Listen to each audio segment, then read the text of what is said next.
This is my PT-17 is what this is. I got one of these built and finished.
Foot wingspan. I can't even get in the viewfinder there in that cub.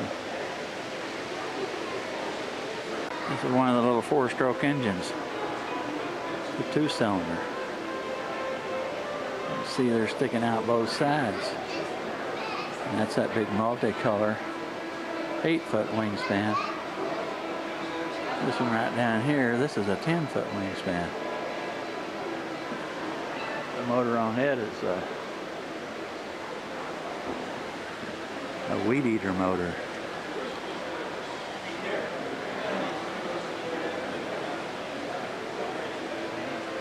You see that's a weed eater motor. This is a pretty good size motor. Exhaust sticking out the bottom. This one has a big 4-stroke.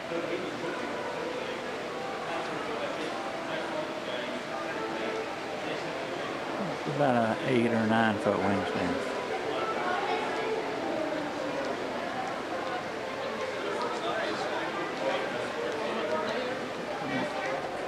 Look at the landing flaps on this one over here. You have to put them down to take off.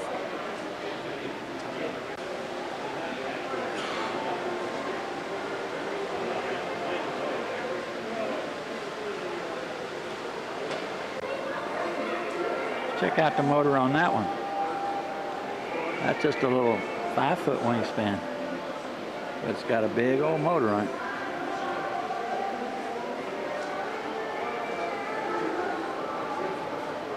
Some of these you can near about ride on.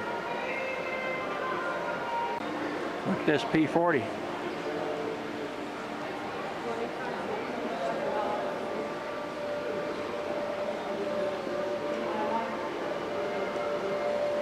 And there's another one that's about maybe 11-foot wingspan, that yellow one.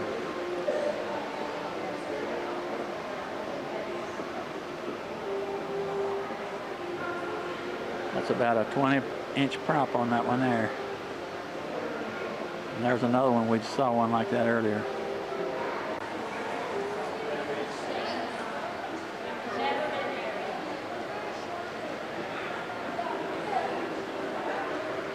That's got a Husky motor on that one.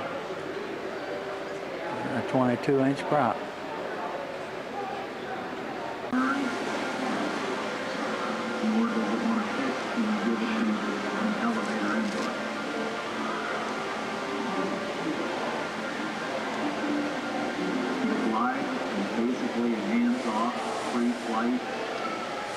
Flight control to make your corrections and attitude. As you come in to land, Coming across the runway, it descends very nicely, but when it gets about 8 to 10 feet off of the runway, it begins to get into ground effect and just slides forever. It seems to want to just go on and on. And so, finally, it won't go any longer, and it's there. There's a real thing in it. In the following months, 2 motors were mounted and powered flight was achieved. The dreams of 2 men have come true.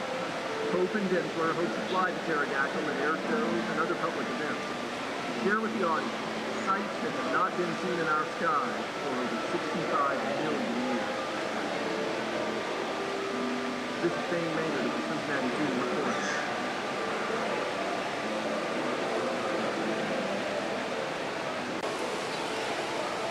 Okay, that's a pterodactyl that we just saw fly there. Thing has a 22-foot wingspan.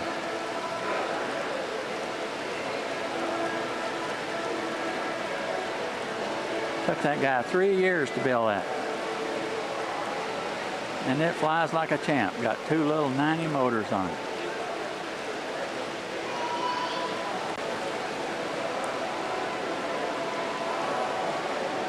He has 9 pounds of lead in that neck, right below that ring you see there, to make the thing balance out.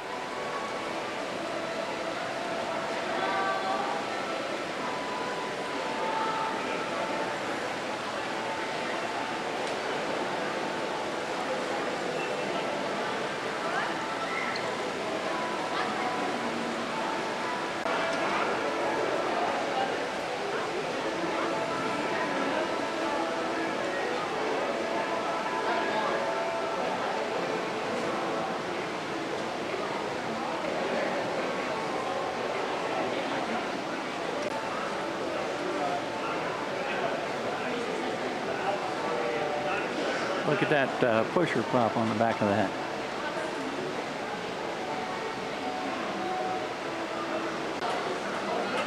Talk about flying anything. This is a fish.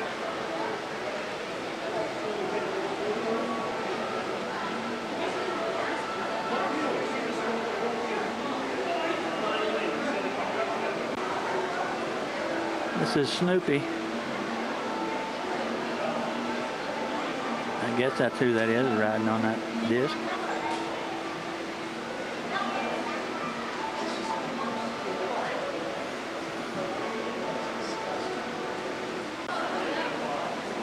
Now this is a seaplane. It's like a Cub, but it lands and takes off on the water. And there's another one right over there.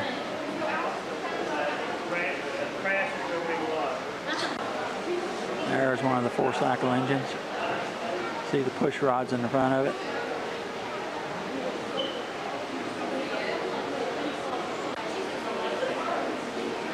Check out this biplane. About an 8 or 9 foot wingspan. Check that motor out. That's just a big old 2-cycle. Check out this German model. That's a fancy wing on it. And tail. And then here's a couple of seaplanes.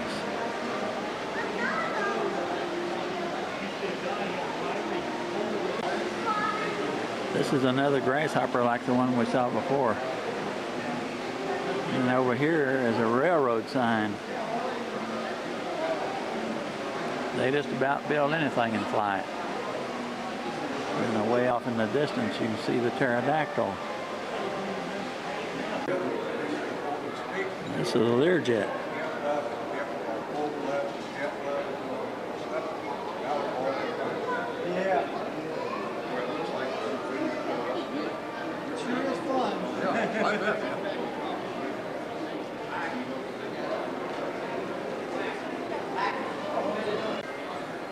I got my kit. Yeah. That was my this year's project. I thought that was a project. Yeah. It's a strange looking airplane with that nose. Yeah, that's what Has the elevator and everything on the nose. And the rudder on the back. my first kid.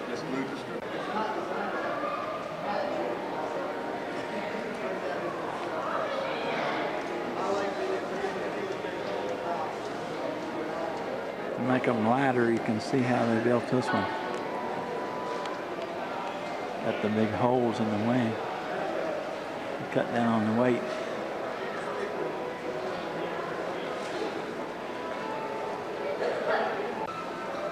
That makes it light enough so you can fly it.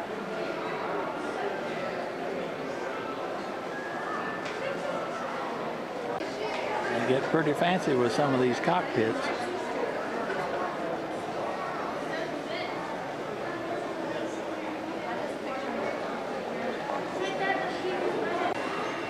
That don't look like it would fly.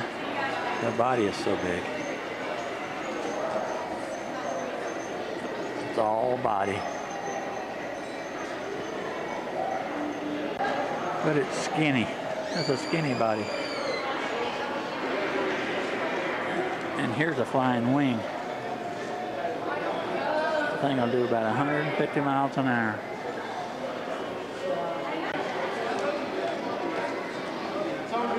How much work you think you went in this V-29?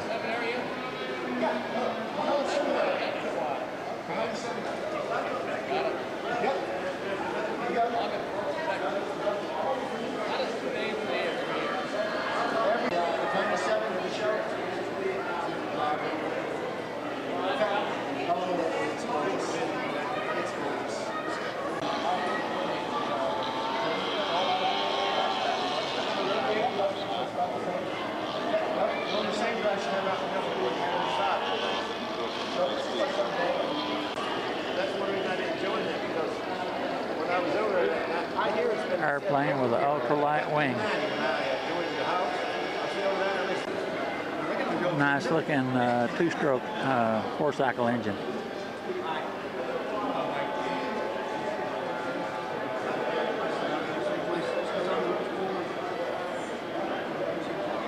A lot of airplanes up here. Here's a three-bladed prop, which you don't see too often. It's on a four-stroke engine also.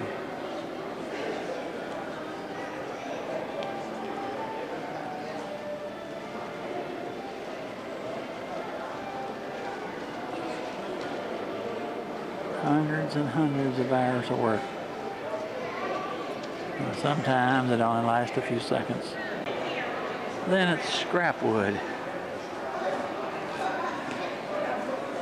These motors are getting to be real popular.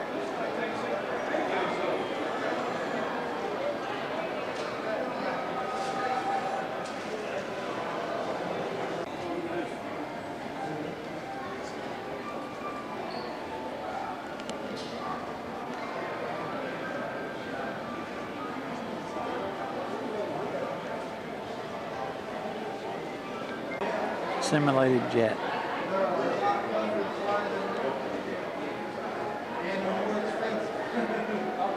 But it has a two-cycle engine on the front. And it's got these little, supposed to be missile launchers on the end.